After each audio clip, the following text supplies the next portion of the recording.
Sí, doctora. Perfecto. Entonces, bueno, chicos, ayer estuvimos viendo, bueno, ya acabamos de ver todas las cuestiones infecciosas y ayer empezamos a ver ya los procesos inflamatorios o los síndromes reaccionales, que son una parte muy, muy frecuente de la consulta dermatológica.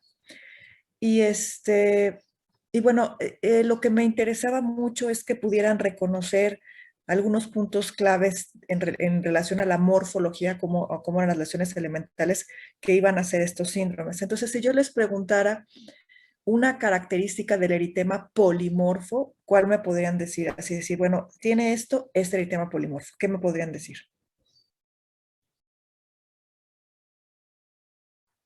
¿Que tienen lesiones de tiro al blanco? Exactamente, que va a tener lesiones en tiro al blanco, que es frecuente que las veamos en palmas y plantas, por ejemplo. Pero además tenía eritema, pápulas, vesículas, ¿no? ¿Quién me podría decir tres causas de eritema polimorfo?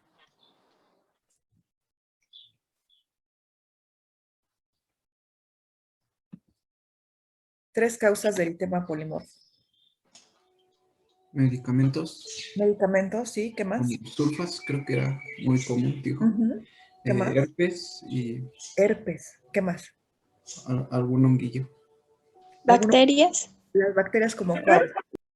Lepra. Lepra. Lepra, exactamente. Entonces, esas eran causas de eritema polimorfo. ¿Quién me podría decir cuál sería la lesión elemental de la urticaria? La roncha. Exactamente, roncha. ¿Quién me podría decir cuáles son las lesiones elementales en una dermatitis? ¿Qué tenemos que ver para que haya dermatitis?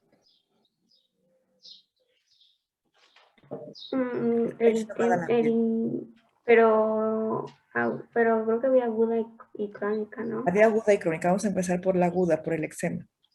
Creo que era eritema de vesículas, costras milicéricas, y como se rascaban, creo que después hacían hemáticas. Exactamente, exactamente. Y si fuera crónica, ¿qué se agrega? Liquenificación. Exactamente. Liquenificación, un poco de escama, ¿se acuerdan que se veía gruesa la piel, seca, escama y algunas pápulas, ¿no? ¿Quién me puede decir cuáles serían las lesiones elementales del prurigo? Prurigo. La pápula. Pápula y... Costra hemática. Costra hemática. Exactamente, exactamente. ¿Quién me puede dar tres ejemplos de prurigo? Por insectos. Solar. Solar. Parásitos. Parásitos, exactamente, y simiciasis, exactamente. Entonces, vean qué listillos son, chicos. Entonces, tenemos ya prurigo, y bueno, habíamos visto eritema nodoso, que son las nudosidades, hay lepra también, medicamentos anticonceptivos y demás. La eritrodermia, ¿quién me puede decir dos causas de eritrodermia? Eritrodermia lo definíamos como eritema y escama en más del 90% de la superficie corporal. ¿Quién me podría decir dos causas de eritrodermia? ¿Es por dermatosis previas? ¿Cómo cuáles? Como la dermatitis de contacto. Exacto, y la dermatitis atópica que vamos a ver, la psoriasis, muy bien, dermatosis previas y... Medicamentos. Medicamentos y linfomas. Los linfomas es una buena, en estas causas. Y luego veíamos púrpura, que la lesión elemental era la mancha purpúrica, que había palpables, había no palpables, había hematológicas, tendrían sangrado en algunos otros sitios, y que cuando había la púrpura palpable, el vaso estaba inflamado y veíamos enfermedades mucho más serias, ¿no? Podían ser causas infecciosas como meningococcemias, por ejemplo la varicela también de ese tipo de púrpura, sobre todo en los recién nacidos, los medicamentos, la aspirina, y enfermedades autoinmunes, ¿no? Lupus, vasculitis, etcétera. Y entonces, eritema nodoso, ya vimos nudosidades, etcétera. Entonces, estos eran los principales síndromes reaccionales, en donde si ustedes eran capaces de reconocer la lesión elemental, iban a poder hacer el diagnóstico sindromático y de ahí empezar a buscar las causas. Entonces, vamos a hablar de la estrella de los síndromes reaccionales, que sería la dermatitis. La dermatitis. Lo más frecuente que vemos es dermatitis atópica, de contacto y del pañal. Entonces, vamos a hablar de la dermatitis. ¿Quién me puede decir algo de dermatitis atópica? ¿Alguien de ustedes tiene? ¿Que saben? ¿Qué me pueden platicar? Yo tengo. Platícanos, ¿qué nos puedes decir de la dermatitis atópica? Doctora, Pues da mucho prurito Ajá. y se intensifica con cambios, por ejemplo, de clima. Bueno, eso me pasa a mí. Sí, ¿en dónde lo Tengo tienes? la piel a veces muy... detrás de las rodillas, en los codos, en el cuello. Exactamente, exactamente. Es una dermatosis de pliegues, ¿ok? Es la dermatosis de pliegues por excelencia. ¿Alguien más quería decir algo? no, si era eso que la primera clase dijo que era en pliegues dermatitis atópica. Exactamente. Entonces vamos a entendernos un poquito de la dermatitis atópica. Entonces, en la dermatitis atópica. La dermatitis es el síndrome reaccional más frecuente. Ya habíamos visto que es aguda, subaguda, pues tiene de los dos componentes y crónica. Ya muy bien su compañera nos dijo cuáles eran las características de la dermatitis aguda o del eczema, la piel llorosa, ¿no? Y yo muchas veces les pregunto a los pacientes, ¿le llora la piel? Y saben perfectamente el que tiene dermatitis a qué nos estamos refiriendo, porque está exudando todo el tiempo. Y crónica, ¿no?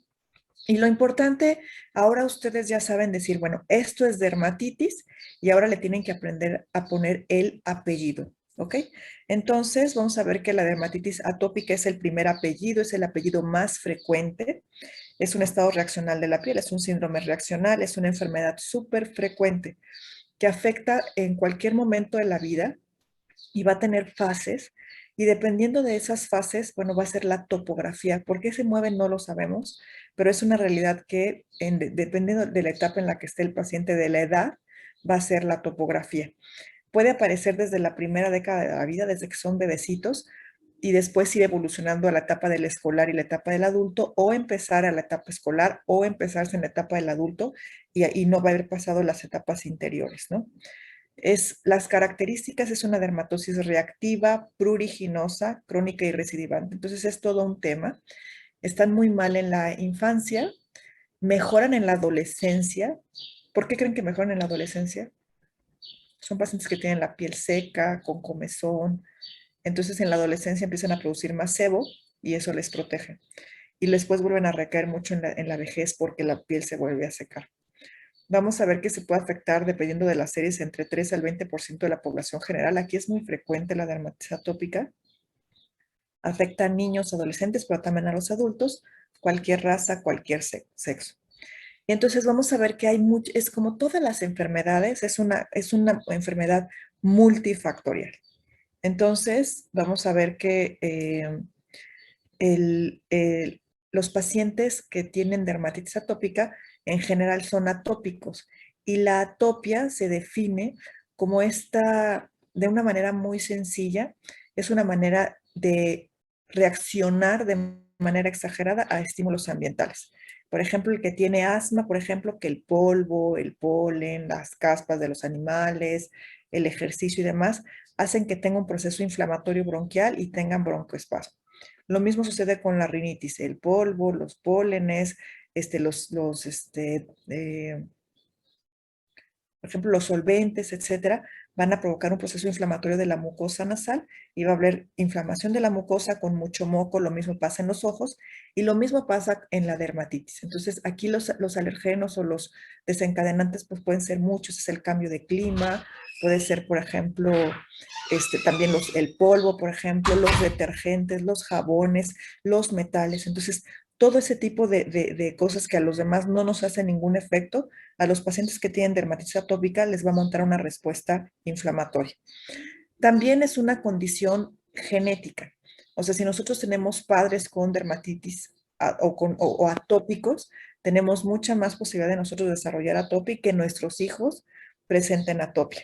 Se ha identificado hace algunos años un gen que codifica para una proteína que se llama filagrina y la filagrina es una proteína que se encuentra en la barrera cutánea. ¿Se acuerdan cuando empezábamos la primera clase que hablábamos de la anatomía y la fisiología y demás, este manto graso que de alguna manera está arriba del estrato córneo, es algo que está compuesto por ácidos grasos y demás, también tiene filagrina. Y esta filagrina se encarga de mantener la humedad en la piel y que se mantenga este estrato graso de alguna forma funcionando adecuadamente, y una de sus funciones es retener agua. Si la piel está seca, entonces la piel está quebradiza y es muy fácil que entren diferentes alergenos. Entonces estos pacientes, o una buena parte de los pacientes con dermatitis atópica, tienen mutado este gen. Vamos a ver también que, bueno, tienen una barrera cutánea deficiente por esto mismo, y vamos a ver que además de esto que les comento, hay una disregulación inmunológica, en donde tienen mucha IgG y tienen poca actividad o una actividad poco eficiente de linfocitos T. Los linfocitos T se encargan mucho, por ejemplo, de la vigilancia inmunológica y de defendernos contra, por ejemplo, los virus. Por eso los pacientes con VIH tienen, o sea, bajos los linfocitos T. Entonces, los pacientes que tienen dermatitis atópica es muy frecuente que se infecten con virus. Los pacientes con dermatitis atópica se infectan mucho de molusco contagioso, que se acuerdan que ya vimos, por ejemplo, de herpes y del virus de papiloma. Y es por esta disregulación inmunológica que tienen. Entonces, tienen mucha IgE y entonces tienen baja actividad de linfocitos T. También los factores ambientales, como decía su compañera, ¿no? Cuando hay cambios en la temperatura y demás, eso también causa que haya actividad de la dermatitis atópica. También la presencia de diferentes cosas externas, ¿no? Detergentes, polvo, algunos alimentos, etc. También se ha hablado de estímulos neurovegetativos, metabólicos y psicológicos, sobre todo psicológicos. Dicen mucho que, por ejemplo, el estrés provoca que haya recaídas de la dermatitis atópica. Y el estrés, pues, cada paciente tiene su órgano blanco, ¿no? Cuando se estresa, algo que sucede, unos son el estómago, otros son el colon, por ejemplo. En este caso puede ser la piel, y los pacientes, por ejemplo, cuando van a tener exámenes o cuando tienen la muerte de un familiar y demás, tienen alguna preocupación, hospitalizaciones o lo que sea, problemas económicos, tienen exacerbación de la dermatitis atópica. Entonces les decía, bueno, está la mutación de este gen de la filagrina que está en el cromosoma 1, y bueno, les digo que es un factor natural humectante, que está en la piel y demás, y junto con todo esto de ácidos grasos y demás, contribuye a mantener esa barrera cutánea eficiente. Ahora se gastan millones y millones de pesos en investigación, en cremas que se parezcan y que tengan la misma función que la barrera cutánea. Incluso ya le han puesto parte de microbiota para que se parezca más y tenga la misma función, ¿no? Pero bueno, pues obviamente todavía nada como la propia naturaleza, ¿no? Y bueno, una barrera cutánea sana va a prevenir la pérdida de agua y que entren sustancias extrañas, ¿no? Entonces, esto de la barrera cutánea es súper importante, y cuando veamos el tratamiento van a ver que la cuestión de la lubricación es básica para mejorar los pacientes que tienen dermatitis atópica. Y de manera muy burda, o sea, muy sencilla, pueden tener los pacientes daño a la barrera cutánea. Esto va a producir que los alergenos produzcan y piel seca en estos dos puntos. Y ambas cosas van a producir que entren alergenos y que cause inflamación. La inflamación da prurito, el prurito da rascado, el rascado daña más la barrera cutánea y se convierte esto en un círculo vicioso, ¿no? De inflamación, prurito, y eso causa todavía más inflamación. Ahora, ¿qué va a pasar en la clínica? Bueno, vamos a ver que tenemos 3 etapas clínicas que se reconocen, y bueno, sería la etapa del lactante, la etapa del escolar y la etapa del adulto. ¿Alguien sabe cuál sería la topografía de la dermatitis en el lactante? ¿Alguien leyó?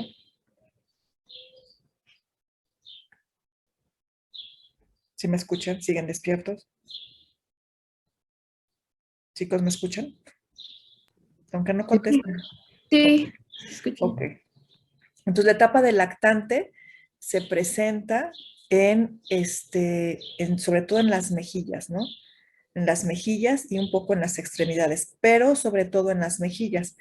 Entonces, como están eritematosos de las mejillas, les dicen que es la enfermedad de los niños bonitos, porque siempre están chapeados, por ejemplo. ¿Por qué las mejillas? De verdad no sabemos, ¿no? Pero cuando vean un niño con chapitas y así medio escamosito y con comezoncita, ese niño tiene dermatitis atópica. La morfología pues es la misma, ¿no? Es la imagen de la dermatitis, ¿no? Eritema, costras, hemáticas, la piel llorosa con prurito y va a evolucionar por brotes, a veces bien, a veces mal, ¿no? Entonces, miren estas caritas de estos niños eritematosos, y si se fijan, el común es que está respetada la parte central de la cara. ¿Por qué creen que está respetado esto? Porque ahí sí hay grasa. Exactamente, exactamente. Entonces está de respetado este triángulo y todo lo demás está afectado. Y bueno, se afecta un poco el tronco, las extremidades, ¿no? Miren otro chiquito, cómo se respeta la parte central y miren cómo están todos aquí lastimados, un poquito el cuello, el tronco y las extremidades. Y miren aquí cómo está, realmente la piel está llorando, ¿no? Vean el exudado, la cantidad de exudado y cómo está respetada la parte central de la cara. Si fuera una cosa por el sol, estaría afectada necesariamente la nariz, ¿no? Entonces miren qué bonito se ve, pobre bebé. ¿Ok? Y después la etapa del escolar. Aquí es la clásica, la enfermedad de los pliegues que tiene su compañera, ¿no? Y los pliegues afectados son, como dijo ella, son los pliegues antecubitales, los pliegues popliteos, el cuello, ¿ok? Pero sobre todo es pliegues antecubitales y popliteos. Por ejemplo, la cándida es una enfermedad de pliegues también, por ejemplo. Pero ¿quién me puede decir un pliegue de cándida? Debajo de los senos. Exactamente. Y debajo de la llantita de los pacientes diabéticos. Y este es otro tipo de pliegues y son los pliegues antecubitales. Y nos va a dar igual, ¿no? Placas eritematosas, en los escolares es mucho más liquenificado porque se rascan muchísimo, la piel está seca con cuarteaduras, prurito intenso, ¿no? Y entonces esta sería la imagen clínica, miren, está muy eczematosa, muy húmeda, miren, o sea, es crónica, pero también está agudizada, ¿no? Ya con esta parte, ¿no? Y la del adulto generalmente afecta, es mucho más localizado, no tan extenso, y vamos a ver que afecta a los párpados, afecta el cuello, peribucal y los genitales, ¿no? Por ejemplo, en el cuello, atrás del cuello, y forma placas que se llaman líquen simple crónico, igual en los genitales, con mucha comezón. Entonces, no es que afecte todos estos sitios, hay pacientes que solamente le afectan los párpados, hay pacientes que solo afecta el cuello en la parte posterior, alrededor de la boca o en los genitales. Igual la imagen puede ser de una dermatitis aguda, subaguda, crónica y también evoluciona por brotes. Entonces, miren, aquí hay otras imágenes. Respete el centro y miren cómo está rascadito el niño. El niño no nos va a decir que tiene comezón, pero sabemos que se rasca porque tiene estas costras. Aquí va empezando, por ejemplo, una imagen no tan complicada, pero miren este niño, ¿no? Cómo está la parte central y cómo está esta parte eczematosa. Miren estas imágenes, costra hemática, costra melicérica en los pliegues. Miren este acercamiento, cómo están estas microvesículas, costras hemáticas, costras melicéricas en una base eritematosa, ¿no? Miren aquí ya mucho más liquenificado, los adultos tienen formas mucho más crónicas, aquí en los párpados, miren, secos, escamosos, liquenificados. Esto es lo clásico de la dermatitis atópica. Eso sería como que lo habitual, lo que esperaríamos ver, el diagnóstico de camión, así que ven al paciente, el bebé tiene dermatitis atópica. Pero hay unas formas que no son tan clásicas, pero son también muy frecuentes. Entonces me interesa que se las aprendan porque son muy frecuentes. Entonces vamos a ver que, bueno, hay unas formas localizadas, ¿no? Que estén en los párpados y demás. Pero bueno, variante sería el eczema del pezón. Esa es una variante importante. Ok, entonces miren la dermatitis, por ejemplo, muy, muy importante. Y a mí me gusta mencionarles esta porque el diagnóstico diferencial es con algo que se llama enfermedad de Paget, que es un cáncer de la mama y que se ve exactamente igual. Entonces, sugiere enfermedad de Paget, afección de un solo lado de la mama, de la areola y el pezón. Entonces, cuando ustedes tengan un eczema del pezón recidivante en un solo lado, piensen en enfermedad de Paget. También la vulva puede tener formas localizadas, ¿no? Está muy complicada.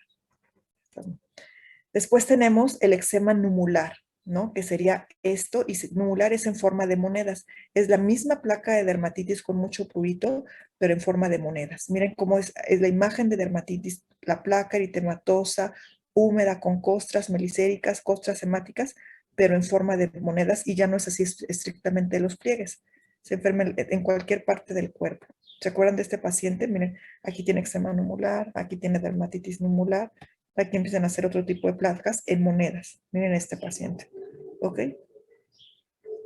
dermatitis, un acercamiento de un eczema de pezón, o sea, nada más ven eso y les da comezón, ¿no? O sea, los pacientes mueren de comezón, están desesperados, con mucho líquido, muy molesto. Y bueno, este es en los pies, que ahorita lo vamos a ver. Ay, espero que lo vamos a ver. No.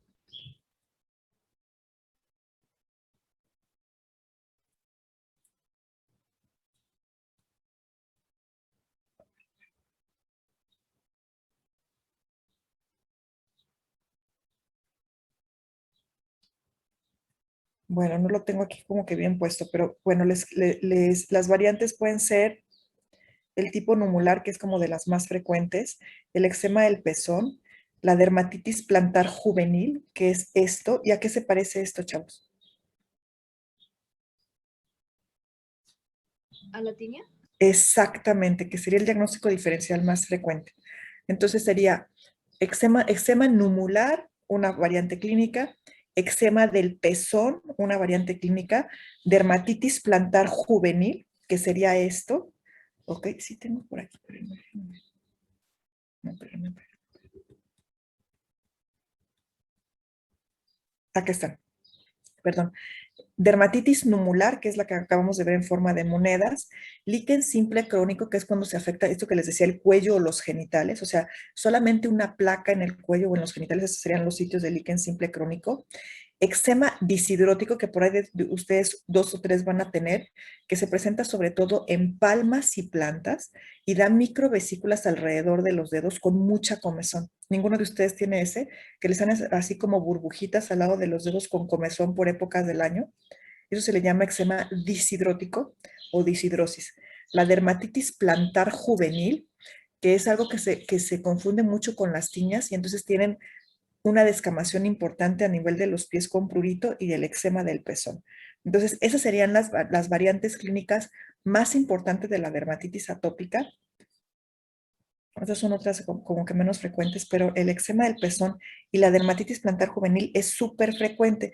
Entonces son niños que van a natación, por ejemplo, que son atópicos y van a natación y que siempre se les está pelando el pie y tienen comezón y dicen es tiña, y le están dando antimicóticos. ¿Cómo diferenciar? Si se acuerdan, la tiña afecta a los espacios interdigitales. Aquí no se afectan los espacios interdigitales. Aquí la característica, chavos, es que afecta el antepié, que es toda esta parte, estos dedos y esta parte. Puede estar afectado lo de atrás, pero lo que más se afecta es el antepié. ¿Por qué? ¿Quién sabe? Pero miren, el antepié aquí y no hay alteración de los espacios interdigitales. Y la otra es el eczema disidrótico o disidrosis, que afecta también palmas y plantas y hace estas microvesículas con costras melicéricas y que también se presentan alrededor de los dedos. ¿A qué se parece esto, chavos? Palmas y plantas, así como con estas lesiones, medio redondeadas con costrilla. Les acabo de preguntar esta mañana. A un eritema polimorfo. Exactamente. Entonces esto se diferencia con tiña, esto se puede diferenciar con eritema polimorfo y después vamos a ver que también con la sífilis. Miren cómo se ven estas imágenes, miren las microvesículas. Nadie de ustedes tiene esto. Se llama eczema disidrótico y dermatitis plantar o palmar juvenil. Esas formas clínicas son súper frecuentes. A veces hasta lo vemos más que la propia dermatitis atópica. Bueno, no es cierto, pero son súper frecuentes. Ahora, ¿con qué se complica la dermatitis atópica? Con impétigo, que es la infección secundaria por el rascado, dermatitis por contacto, porque se pueden un montón de cosas, eritrodermia, que ya habíamos visto, queratocono, y erupción variceliforme de Kaposi, que también ya habíamos visto, que son estos pacientes que están muy afectados, que se les prende el herpes simple y se llenan de herpes, ¿ok? Esas serían las complicaciones graves.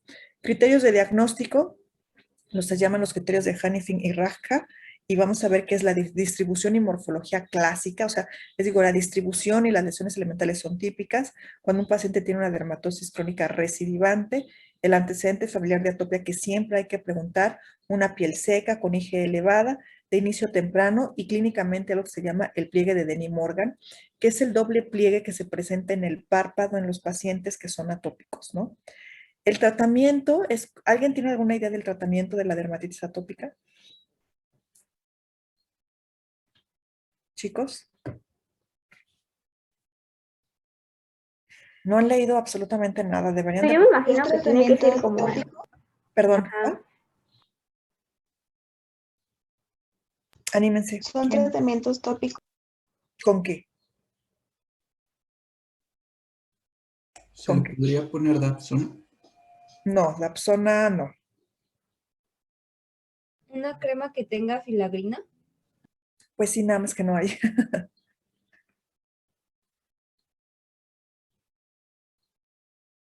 ¿No tendría que ser como un hidratante? Sí, ese es parte del tratamiento, pero bueno, se ve que no han leído, chicos, pero deberían de ponerse a leer porque si no, no van a aprovechar. El tratamiento, indudablemente, que es cuidar toda la parte de los emolientes y demás, pero el tratamiento de elección son los esteroides tópicos. Los esteroides tópicos es el tratamiento de elección para este tipo de dermatosis y es el caballito de batalla, es lo número uno que tienen que aprender a utilizar y deben de saber que hay esteroides tópicos de baja, de mediana y de alta potencia. De baja potencia, el que se tienen que aprender es la hidrocortisona, mediana potencia betametasona y alta potencia el clobetasol. ¿Y cómo van a elegir la potencia? Van a depender de la edad, o sea, mientras más pequeños, más baja potencia, y del epitelio que van o de la zona que van a tratar. Pieles delgadas tienen que utilizar esteroides de baja potencia, pieles gruesas de alta potencia, y para eso era importante que supieran dónde hay piel delgada y piel gruesa en nuestras primeras clases. También es importante que sepan que si la piel está muy gruesa o liquenificada, no pueden utilizar algo de baja potencia porque nunca lo va a penetrar. Entonces, ¿de qué depende elegir el esteroide? El esteroide depende de la edad, del grosor de la piel, de la condición de la dermatosis. Y también hay un grupo de medicamentos cuando no funcionan los esteroides o no los podemos quitar o no queremos utilizarlos por los efectos colaterales, utilizamos inhibidores de calcineurina. Esto sería la estrella de los inhibidores de calcineurina, es el tacrolimus y también se lo deberían de aprender como parte de la terapéutica importante en la dermatología, ¿no? Se habla mucho de que no hay que introducir alimentos sólidos en etapa temprana porque favorece la atopia, que no hay que exponer a los niños a antibióticos porque se altera la flora bacteriana y a partir del tubo digestivo pueden entrar alergenos y hacernos más alérgicos. Exposición a animales, por ejemplo, a los perros, esto está ya muy en desuso. Y dicen que favorece la ingestión de ácidos grasos omega 3 y probióticos en etapas tempranas para prevenir la dermatitis atópica, o sobre todo, por ejemplo, también en las mamás. También en pacientes que tienen dermatitis atópica grave, la fototerapia, que es una máquina de fototerapia de UVB, Van Angosta, sirve y sirve muchísimo. Y por ejemplo, para pacientes que tienen impétigo constante, meter a los niños en una tina con un poquito de cloro ayuda a disminuir el uso de antibióticos en estos niños, ¿no? Y eso se ha demostrado que funciona, sobre todo cuando se infectan mucho. Aquí no se infectan tanto, en Estados Unidos sí mucho. Vamos a hablar ahora de dermatitis del pañal. La dermatitis de pañal, bueno, pues ¿a quién afecta? Pues a los...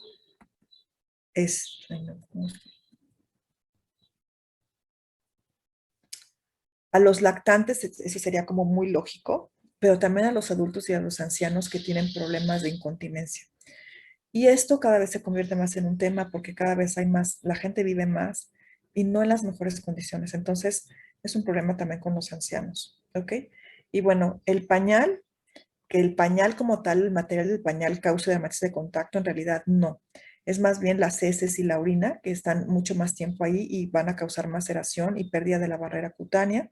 Y después que les ponemos tantas cosas a los niños y que la cremita y demás, todo eso favorece la dermatitis del pañal. Y algunos microorganismos, por ejemplo, estafilococo, también puede causar, o estreptococo puede causar problemas de dermatitis del pañal. Vamos a ver que la forma clásica se presenta por la humedad constante, la oclusión que causa el pañal y la fricción, y va a causar eritema brillante y puede haber pápulas, edema y descamación. Y lo que más me interesa que les quede claro es que es en áreas convexas, en lo que está levantado. Lo que está metido, que serían los pliegues, por ejemplo, la ingle o el pliegue interglúteo, no se afectan por la dermatitis del pañal porque esas zonas no están presentando la humedad constante y la oclusión. Y eso les va a permitir a ustedes diferenciar una dermatitis del pañal simple de una dermatitis del pañal con una infección agregada, sobre todo por cándida. Es mucho más frecuente en pacientes que tienen dermatitis atópica, cuando hay deficiencias en los hábitos de limpieza, cuando los niños se quedan mucho tiempo con el pañal. Y bueno, pues todo lo que es el amoníaco de la orina y demás, la alcalinidad que provoca y demás, es lo que va a causar la maceración y que se lastime la barrera cutánea. La topografía, pues son los genitales, el periné, y la morfología, pues es una morfología de dermatitis, ¿no? Eritema, pápula, vesícula, puede haber ardor y prurito, y es importante cuando se afecta la zona perianal por diarrea, porque ahí se agrega generalmente una estreptococcia, como vamos a ver más adelante. Se complica con dermatitis de contacto, con cándida y con impétigo. Y fíjense, ¿se acuerdan que veíamos que nosotros nos defendemos de la cándida con neutrófilos? Entonces, si empezamos a ver en el área del pañal pústulas y que se afectan los pliegues, se agregó cándida. Y si se agregan ampollitas y erosiones, acuérdense que el impétigo nos da vesículas y erosiones, se agregó, ¿cómo se llama? Una cuestión bacteriana. Entonces, es súper, no sé, súper interesante cómo podemos sospechar de este tipo de cosas simplemente conociendo un poquito de las infecciones habituales, ¿no? Y entonces les voy a presentar algunas imágenes. Esa es una imagen típica de la dermatitis del pañal y cómo están respetados los pliegues. Esto es una dermatitis del pañal común y corriente. El tratamiento es con medidas generales, acidificación del medio, o sea, para de alguna manera mejorar ahí la flora y demás y que no haya alcalinidad. Y eso se hace haciendo baños con vinagre, con ácido acético y agua, ¿no? Diluidos. Pastas secantes y bueno, si hay complicaciones, tratarlas. Y los secantes, la pasta secante principal es la pasta de óxido de zinc, que es la pasta Lázaro, y para mí es la elección para ese tipo de dermatitis. Los esteroides, contadas veces he usado esteroides. El problema con los esteroides es que hacen que aparezca cándida muy frecuente. Chicos, creo que nos cambiamos. ¿Les parece bien? Porque ya se va a acabar el tiempo. Nos volvemos a meter, ¿les parece bien? Sí, doctora. Vale, nos salimos.